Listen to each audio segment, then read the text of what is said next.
오늘은 말씀을 시작하면서 우리가 인간이 왜 하나님을 이해하기 힘든가 하는 것에 대하여 좀 먼저 말씀드리겠습니다.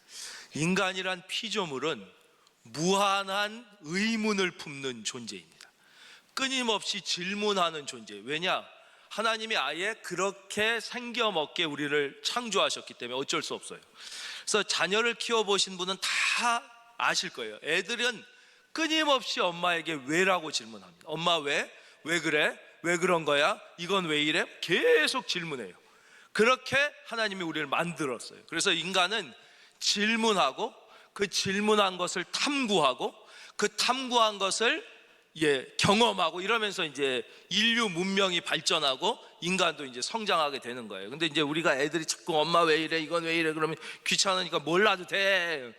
쓸데없는 거 하지 말고 뭐 밥이나 먹어 막 이렇게 해서 애들을 이제 꺾어서 그런 거지.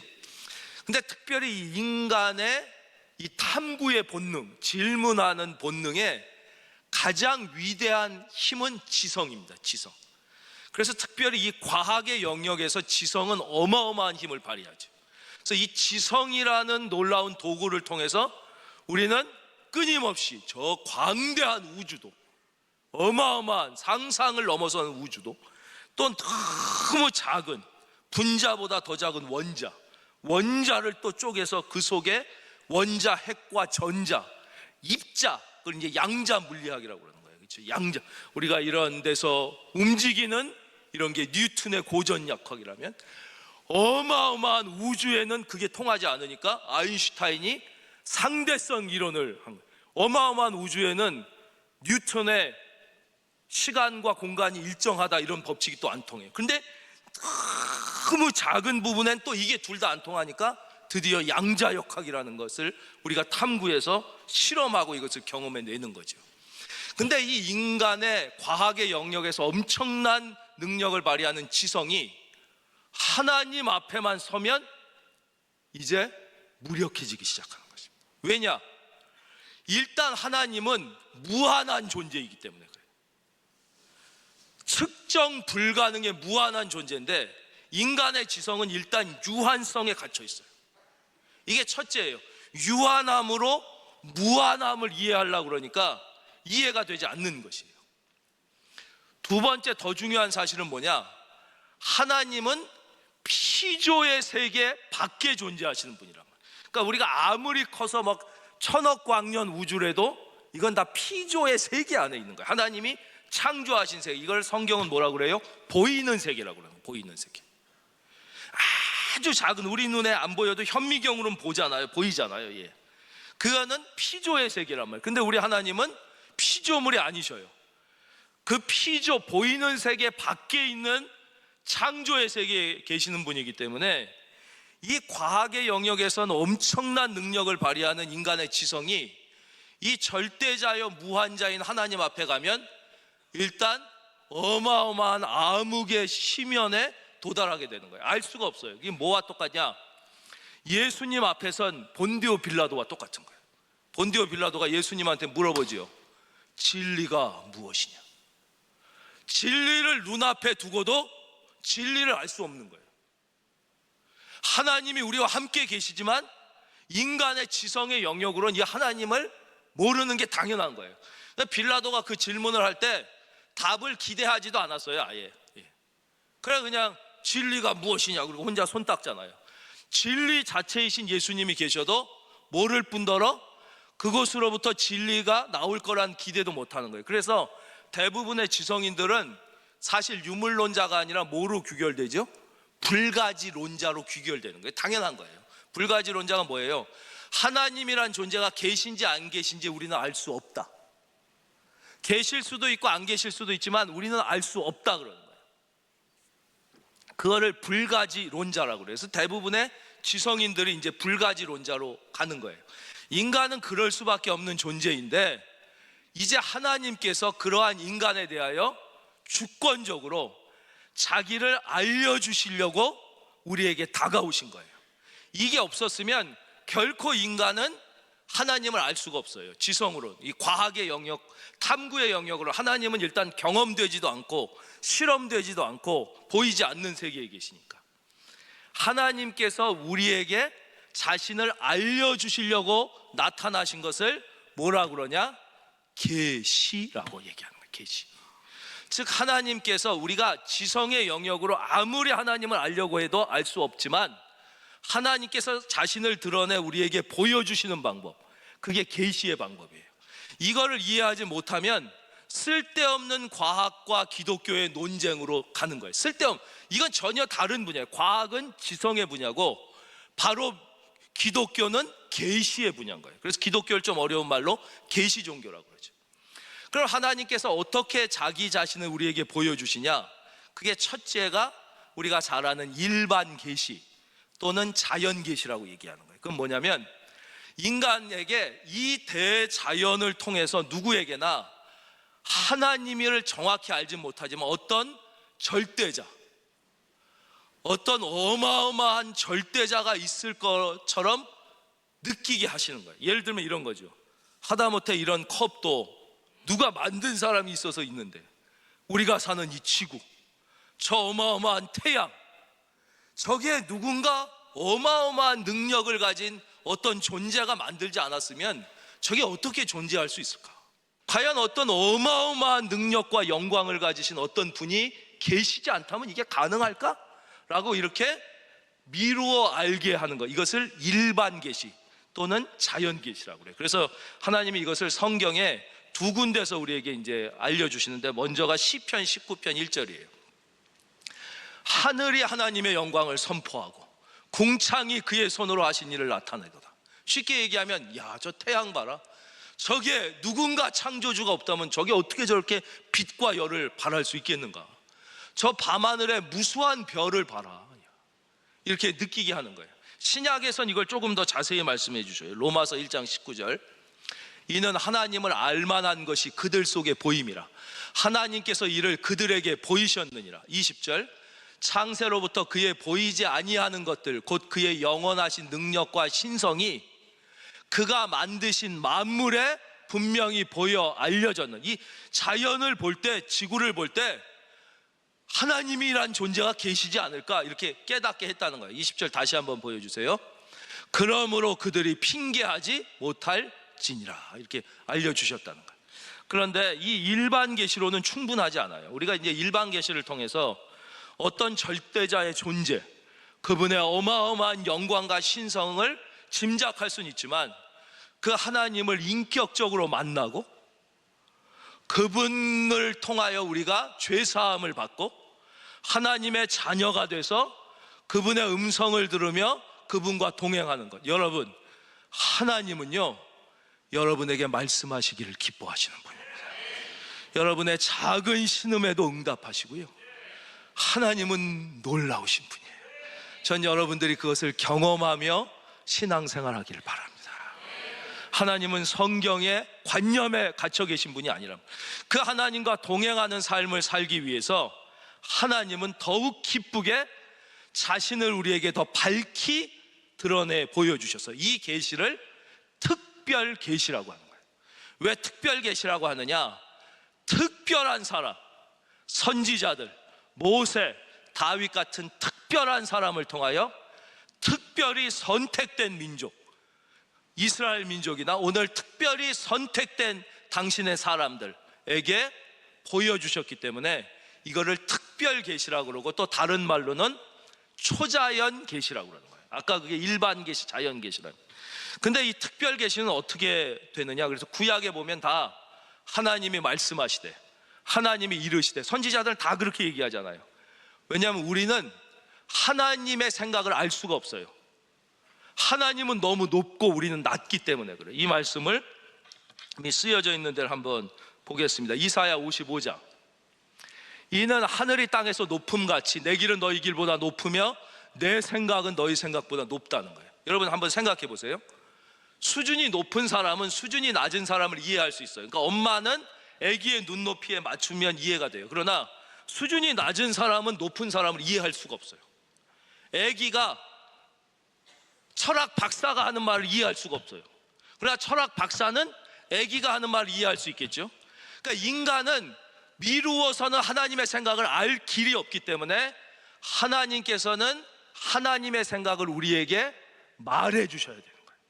말씀해 주셔야만 우리가 하나님의 생각과 계획을 알 수 있어요. 그래서 하나님은 우리에게 성경을, 믿으시면 아멘, 우리에게 주신 거예요. 이것이 특별 계시예요. 그래서 성경이 하나님의 마음을 우리는 성경을 통하지 않고 인간의 지성과 추측으로는 도저히 하나님의 마음을 알 길이 없는 거예요, 인간은. 그런데 이러한 특별 계시를 주셨어도 우리의 한계는 뭐냐면, 우리가 이 세상을 살아가는 동안 우리는 오감을 통하여 뭔가를 경험해요. 보거나 듣거나 만지거나 맛보거나 이런 체험을 통하여. 근데 우리 하나님은 피조물이 아니시고 보이지도 않고 만져지지도 않고 들려지지도 않기 때문에 이 하나님께서 우리가 오감으로 인식할 수 있도록 우리 죄를 사하시기 위하여 인간의 육체를 입으시고 역사 속으로 피조물이 되어 오신 그 하나님이 바로 예수님이신 거예요. 예수님. 그래서 우리는 이 예수님을 통하여 말씀이신 하나님을 만나게 돼요. 이건 뭐 너무나 여러분이 잘 아시고 우리가 여러 번 했지만 이게 핵심이에요, 신앙에. 그래서 요한복음 1장 1절에 뭐라고 그러셨어요? 태초에 말씀이 계시니라. 이 말씀이 하나님과 함께 계셨으니 이 말씀은 곧 하나님이시니라. 말씀으로 우리에게 특별 계시로 나온다고 지금 말씀해 주셨죠, 그렇죠? 1장 14절 요한복음, 이건 다 같이 읽겠습니다. 우리 침 한번 삼키고 시작. 우리가 그의 영광을 보니 아버지의 독생자의 영광이요 은혜와 진리가 충만하더라. 바로 이 하나님의 말씀이 육신을 입고 우리에게 오셨어요. 그래서 예수님의 제자 중에 하나가 그러잖아요. 아니, 하나님을 믿으라고 그러는데 보이지 않는 하나님을 어떻게 믿습니까?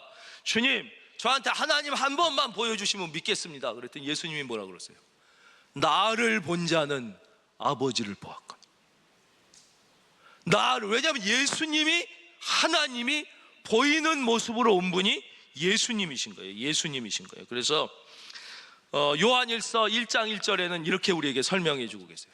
태초부터 있는 생명의 말씀, 이게 누군지 이제 이해가 가지. 예수님에 관해서는 우리가 들은 바요, 눈으로 본 바요, 자세히 보고 우리 손으로 만지면, 아니, 말씀을 어떻게 봐요? 말씀을 어떻게 만져요? 이게 예수님이시니까. 그분이 우리가 경험되는 하나님으로 오시게 된 것이죠. 예. 그래서 우리는 이 하나님의 뜻을 예수님을 통하여 정확히 알 수 있어요.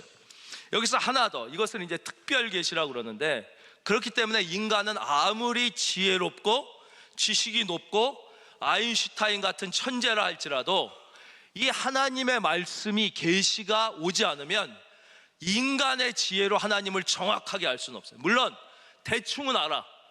본능 속의 자연 계시. 그래가지고 어떻게 해요? 아테네에 보면 알지 못하는 신에게 막 예배드리고, 이거 인간의 본능이에요. 그래서 보면 막 옛날에 우리 보면 성황당에 막 제사하고 뭐 오강신이 있다 그러고 부엌에는 부엌신이 있다 그러고 온갖 신을 다 만드는 거예요.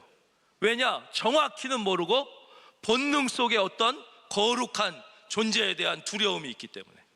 이것은 오직 하나님의 말씀인 특별 계시가 주어질 때만 우리는 인격적으로 하나님을 만나게 되죠. 그래서 성경은 우리에게 뭐라고 말씀하시냐? 고린도전서 1장 21절이에요.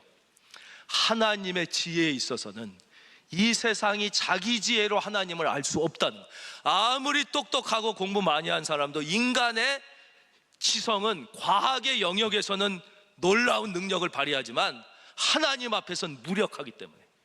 그래서 하나님께서 전도에 미련한 것으로, 한번 따라할까요? 전도. 미련한 것.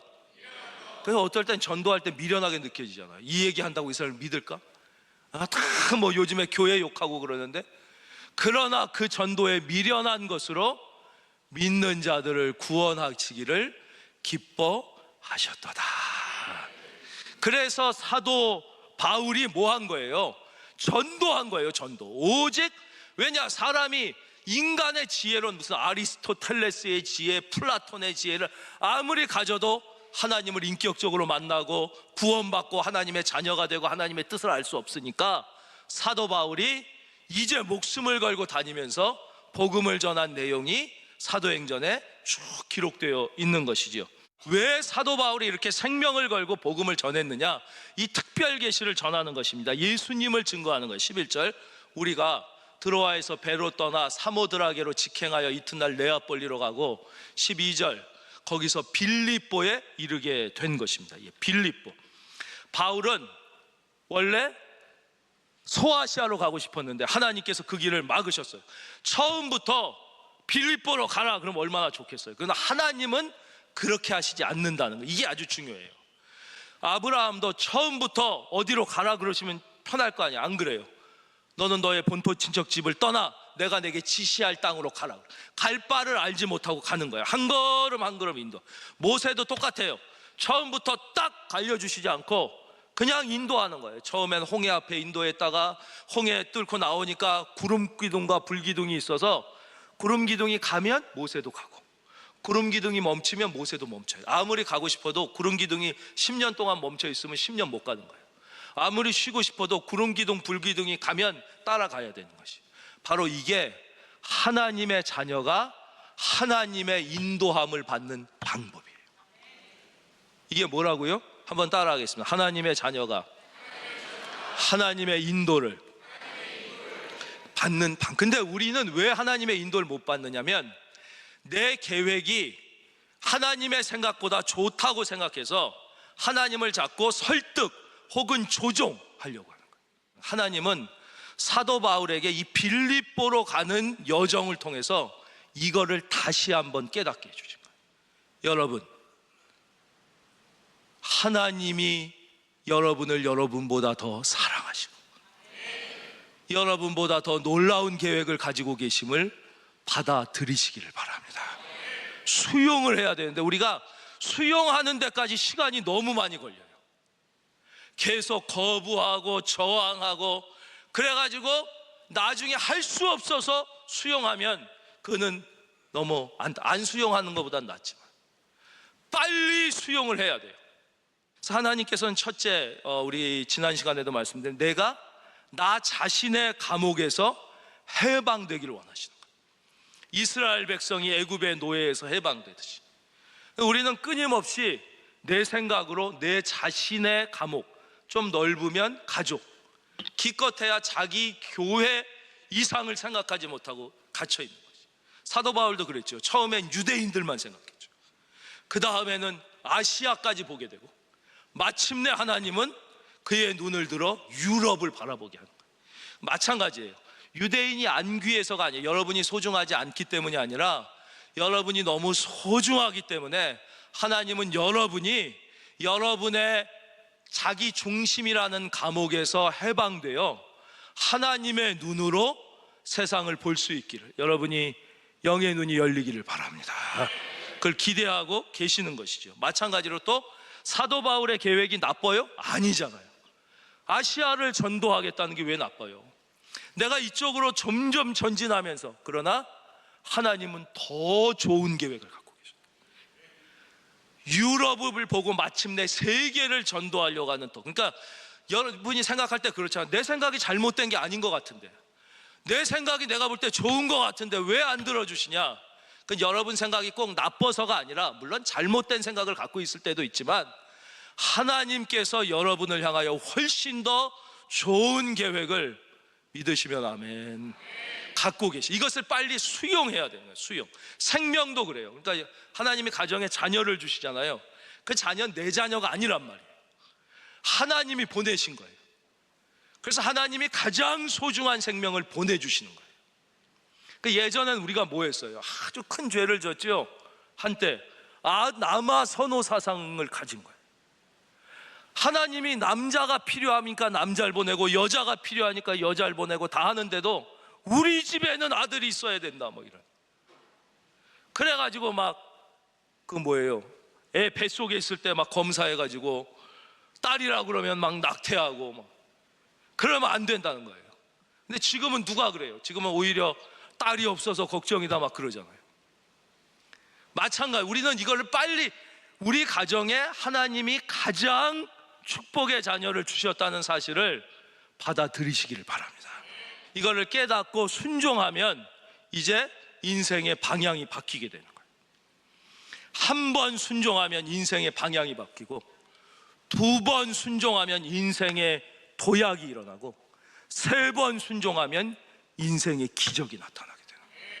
그래서 우리 중에 이상하게 하는 일마다 내가 안 된다, 이상하게 인생의 스텝이 자꾸 꼬인다 하는 분들은 순종하지 않아서 그런 거예요.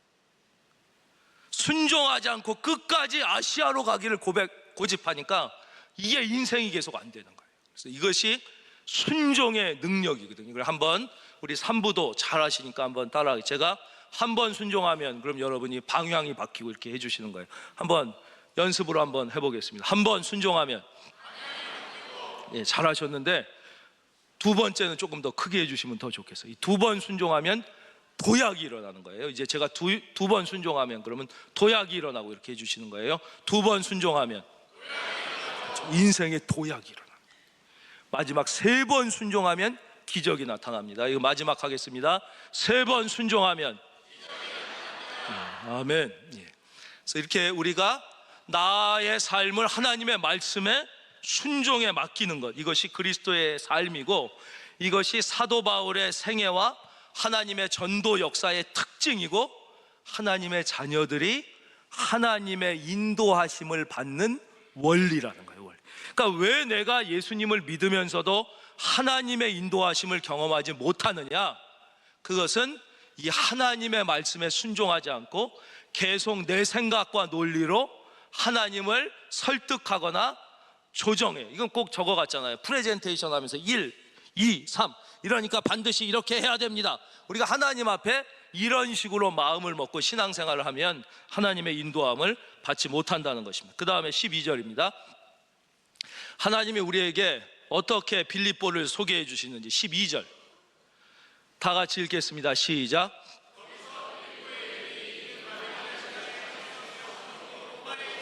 예, 여기까지 읽겠습니다. 빌립보를 설명해 주시는데 인구는 얼마고 특징은 어떻고 지리적 이런 거 얘기 안 하시고 첫성이라고 그래요.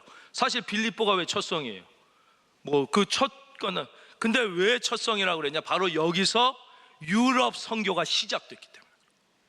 아무것도 아닌 것 같은 이 빌립보에서 유럽의 첫 교회인 빌립보 교회가 쓰는 거예요. 유럽 선교의 첫 스타트가 바로 여기가 되는 거예요. 저는 여러분 한 분 한 분이 여러분 가정의 복음화의 첫 성이 되기를 바랍니다. 여러분 가정에 임하는 축복의 첫 성이 되기를 주의 이름으로 축원합니다. 첫 성, 그런 의미가 있어요. 두 번째는 아마 이 말씀은 우리 한민족보다 더 이 말씀을 잘 이해하기는 어려울 것 같아요. 로마의 식민지라고 빌립보를 소개해요. 이게 사실 좀 자존심 상하는 얘기 아닙니까? 식민지가 뭐 자랑입니까? 그러나 로마에 의하여 무력으로 점령됐던 이 빌립보에서 다시 시작된 복음이 이제 유럽을 정복하고 로마를 마침내 정복하게 되는 것이. 우리나라가 일본의 식민지였죠. 어쩌면 부끄러운 과거일 수 있어요. 우리가 조선 오랜 역사 동안 중국에 억압되어 있었죠. 그런데 왜 하나님이 중국과 일본이 아닌 한국을 택하시고 이 한국의 교회와 믿는 자들을 이렇게 일으켜 주셨느냐? 저는 하나님께서 다시 이 한국을 통하여 이제 복음으로 일본을 정복하고 복음으로 중국을 정복하고, 이 한국 아니면 어떻게 이 말씀을 이해할 수 있겠어요? 그래서 성경은 뭐라고 말씀하세요? 악에게 지지 말고, 너희는 절대 악을 악으로 갚지 말고 악에게 지지 말고 선으로 악을 이기라 그러십니다. 선으로, 그게 무슨 말? 바로 이거지요. 우리가 일본을 어떻게 이겨요? 야, 니들이 우리를 침략했으니까 우리도 힘을 엄청 길러가지고 우리가 무력으로 나중에 니들을 식민지 삼겠다. 아니에요. 그게 아니라 우리는 복음으로, 사랑으로 일본을 품는 거죠. 니들이 조선 500년간 인구 많다고 우리를 말이야 중국이 뭐 힘으로 눌렀냐? 이제 우리가 더 과학기술이 발전돼서 니들을 묵사발을 만들게, 이게 아니지. 우리는 복음으로 다시 이렇게 정복하게 되는 거예요. 그러니까 이 하나님께 순종하게 되니까 어떤 이런 일이 일어나는 거죠. 이 다소라는 작은 지역에서 태어난 바울이 유대를 보게 되고, 유대만 보다가 아시아를 보게 되고, 아시아만 보다가 유럽을 보게 되고, 마침내 세계의 중심인 로마까지 보게 되듯이 우리도 똑같아요. 우리도 뭐 어느 한 작은 동네에서 태어났던 우리가 이제 나뿐이 모르고 내 가족뿐이 모르고 기껏해야 내 교회까지 뿐이 생각하지 못하던 자기 중심에 갇혀있던 우리가 예수님을 만나고 말씀을 듣고 복음에 순종하면서 이웃을 보게 되고, 우리가 민통선 지역의 저 교회들을 보게 되고, 할렐루야, 예, 인도를 보게 되고 아프리카를 보게 되고 소수민족을 보게 우리가 이렇게 커지는 것이죠. 여러분들에게 이런 커지는 은혜가 있기를 바랍니다. 커지는 것, 이게 진짜 인간으로서 우리가 자라나게 되는 것입니다. 바로 이곳에서 수의를 유하게 됩니다. 12절, 수의를 유했다는 건 지난 시간에도 말씀드렸지만 불러주는 사람이 하나도 없었다는 거예요. 아는 사람도 하나도 없었다는 거예요. 아무도 환영해주는 사람, 갈 바를 모르고 갔다는 거예요. 오직 순종해 갔어요. 그러다가 마침내 안식일이 돼요. 13절, 안식일에 우리가 기도할 곳이 있을까요? 기가 막힌 말씀입니다. 드디어 우리로 치면 주일이 됐어요. 그러니까 이제 기도할 곳을 찾아요. 왜냐하면 유대인들은 10명만 모여도 회당을 세웠어요. 근데 여기에 회당도 없었다는 건 뭐냐? 유대인이 아예 거의 없었다는 거예요. 10명도 안 됐다는 거예요. 전혀 아는 사람 하나 없는 이곳에 가서 기도할 곳을 찾았어요. 여러분, 주의 자녀의 인생은요, 기도하다가 열리게 되는 것이에요. 무슨 계획하고 생각하고 염려하고 뭐 이러다가 열리는 게 아니라 하나님의 사건은 기도하다가 일어나게 되는 것이고, 성도가 어떻게 하나님의 인도를 받느냐?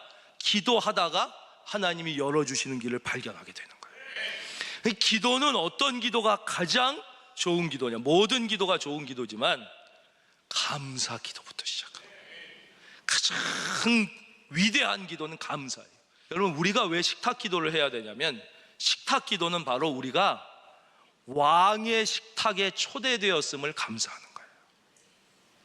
우리는 그전까지는 아무리 진수성찬이라고 해도 우리는 죄의 종이며 사탄의 종이며 사망의 노예였단 말이에요. 종의 옷과 죄수의 옷을 입고 살아갈 수밖에 없는 우리가 예수 그리스도의 십자가 보혈로 왕의 자녀가 된 것이에요. 하나님의 자녀가 되어 비록 딱딱한 빵 한 조각이라도 왕의 식탁에 초대됐기 때문에, 여러분은 왕의 자녀임을 믿으십니까? 그 왕의 식탁에 초대된 그 감격을 감사하는 거예요. 다시 이제 본문으로 돌아가겠습니다. 거기서 누굴 만나냐? 안식일에 우리가 기도할 곳이 있을까요? 문 밖 강가에 나가 거기 앉아서 모인 여자들에게 말을 하는데, 근데 갈 데가 없어요. 그래서 어딜 갈까 막 그러다가 저기 샘터 강가에서 여자들끼리 모여서 빨래하는, 참 장면을 진짜 처량한 거예요. 아저씨들이 오죽 갈 데가 없고 불러주는 사람이 없고 할 일이 없으면 아낙네들이 물가에 모여 앉아서 빨래하는 데 가서 말이나 붙이고 있냐고요. 그러니까 인간이 볼 때는 그렇게 처량한 거죠. 제가 어렸을 때 어느 아저씨가 한강에서 대낮에 낚시를 하고 계시더라고요. 그러니까 그 옆에서 그분 낚시한 걸 이렇게 보던 아저씨가, 아니 얼마나 남자가 할 일이 없으면 대낮에 여기 나와서 낚시나 하고 있냐고. 그랬더니 그 낚시하는 분이, 아니 당신은 얼마나 할 일이 없으면 남 낚시하는 거나 보고 있냐고 하는 낚시. 그랬던 기억이, 진짜 할 일 없어 보이는, 근데 바로 거기에 하나님이 예비하신 한 사람이 있었다. 바로 10절입니다. 10절이 아니라 14절. 두아디라 시에 있는 자색 옷감 장사로서 하나님을 섬기는 루디아. 이 루디아는 남자로 치면 백부장 고넬료 같은 사람. 하나님을 인격적으로 아직 만나진 못했지만 마음속에 그 하나님을 경외하는 경건한 삶을 살고자 노력하고 살던 그분이 직업이 뭐냐? 옷감 장사. 근데 자색은 그 당시에 귀족들만 입는 옷이니까 고급 의류 디자이너, 뭐 앙드레 김 뭐 이랬을지도 모르겠어요. 그런 분을 만나는 거예요. 이 한 사람을 만나서 이 사람의 집에서 유럽의 첫 교회인 빌립보 교회가 세워지고 이 여인의 믿음으로 유럽 선교가 시작되는 거예요. 그러니까 어쩌면 사도 바울이 빌립보에 간 거는 이 한 여자, 이 루디아 한 여자를 만나러 갔을지도 모른다는 거예요. 그러니까 여러분, 우리도 그렇잖아요. 내가 평생 예수를 믿고 5명뿐이 전도를 못했다. 50년 예수를 믿고 겨우 5명 예수 믿게 하다니 너무 하나님 앞에 죄송하다. 그럴 수 있죠. 어떤 분은 내가 10년 교회를 다녔는데 겨우 1명뿐이 예수를 믿게 못했으니 너무 참 내가 이 땅 세상에 사는 이유가 복음을 전하기 위해서라고 하나님이 그러셨는데, 그럴 수 있어요. 근데 너무 낙담하지 않아도 될 것은 바로 이것이에요. 그 복음을 들은 사람이 소수고, 여러분에게 그걸 받아들인 사람이 소수라 할지라도 한 사람이 이렇게 귀하다는 거예요. 여러분으로부터 복음을 들은 그 한 사람이 루디아일 수 있다는 것이에요. 여러분, 낙심하지 말고 때를 얻든지 못 얻든지 복음을 전하는 주의 자녀가 되기를 바랍니다.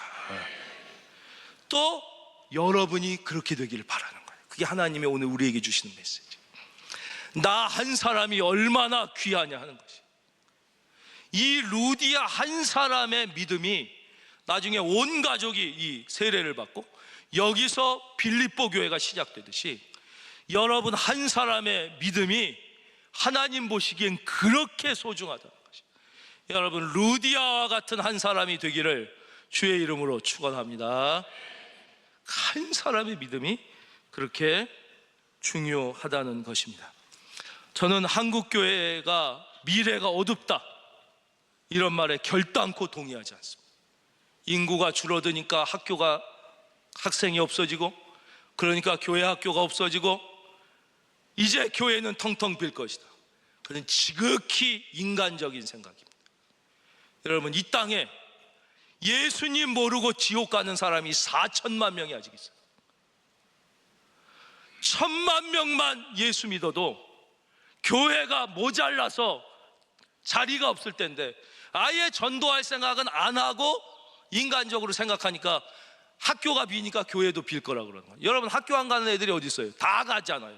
학교는 모든 인구가 다 가게 지어놓은 건데, 교회는 지금 이제 1천만 분이 안 믿는단 말이에요. 여러분, 이것 때문에 하나님께서 사울을 부르셨고 그를 보내셨듯이 우리에게 이 사명을 맡겼음을 오늘 다시 한번 고백하고 순종하는 결단이 있을지어다. 그리고 또 하나, 이거는 통계청 자료인데요, 우리나라 보니까 종교를 갖고 있는 사람이 종교를 갖고 있지 않은 사람보다 자녀를 훨씬 많이 낳아요. 얼마나 이게 바람직한 현상입니까?